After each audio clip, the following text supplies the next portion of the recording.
Lorsque vous vous sentez blessé, c'est-à-dire lorsque vous voyez que vous avez fait quelque faute, soit par pure fragilité, soit avec réflexion et malice, ne vous affligez pas trop pour cela. Ne vous laissez pas aller au chagrin et à l'inquiétude. Mais adressez-vous aussitôt à Dieu et dites-lui avec une humble confiance: c'est maintenant, ô mon Dieu, que je vais voir ce que je suis. Car que pouvait-on attendre d'une créature faible et aveugle comme moi que des égarements et des chutes? Arrêtez-vous un peu là-dessus afin de vous confondre en vous-même et de concevoir une vive douleur de votre faute. Puis, sans vous troubler, tournez toute votre colère contre les passions qui vous dominent, principalement contre celle qui a été la cause de votre péché. Seigneur, direz-vous, j'aurais commis de bien plus grands crimes si par votre infinie bonté vous ne m'aviez secouru. Rendez ensuite mille actions de grâce à ce Père des miséricordes. Aimez-le plus que jamais, voyant que, bien loin de se ressentir de l'injure que vous venez de lui faire, il vous tend encore la main, de peur que vous ne tombiez de nouveau encore plus bas dans quelque semblable désordre. Enfin, plein de confiance, dites-lui: montrez-moi, mon Dieu, ce que vous êtes. Faites sentir à moi qui suis un pécheur humilié votre divine miséricorde.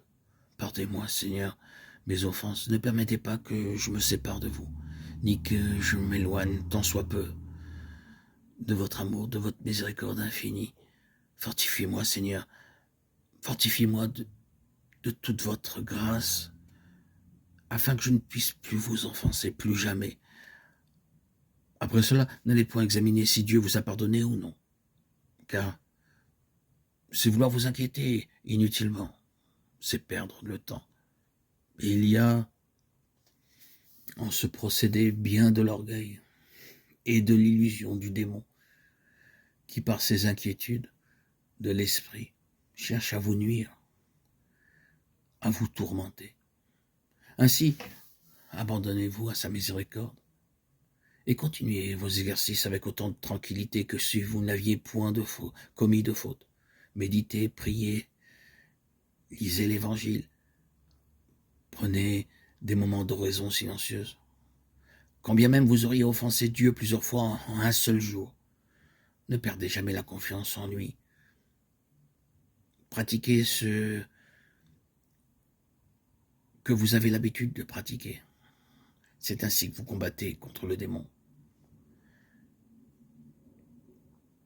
Cette méthode d'avancer quoi qu'il arrive, malgré vos erreurs, est la force nécessaire pour triompher du démon, poursuivre votre allure, comme si vous n'aviez jamais péché. Cette façon de voir plaît sûrement à Dieu. Le diable se retrouve dans une immense confusion. Il se voit dompté par celui-là même qu'il pensait avoir aisément vaincu. Le diable est désarmé. Si donc une faute ou par malheur vous serez tombé vous cause du trouble et vous abat le courage, la première chose que vous devez faire, c'est de tâcher à recouvrer la paix de votre âme et la confiance en Dieu et de poursuivre votre route comme vous en avez l'habitude quotidiennement.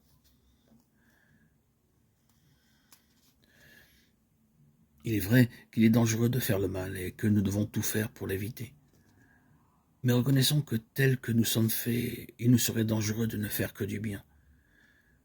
Nous sommes marqués par le péché originel. Nous avons une tendance tellement enracinée à l'orgueil qu'il nous est très difficile et même inévitable de faire quelque bien sans nous l'approprier un peu, sans l'attribuer au moins en partie à nos capacités, nos mérites, notre sainteté.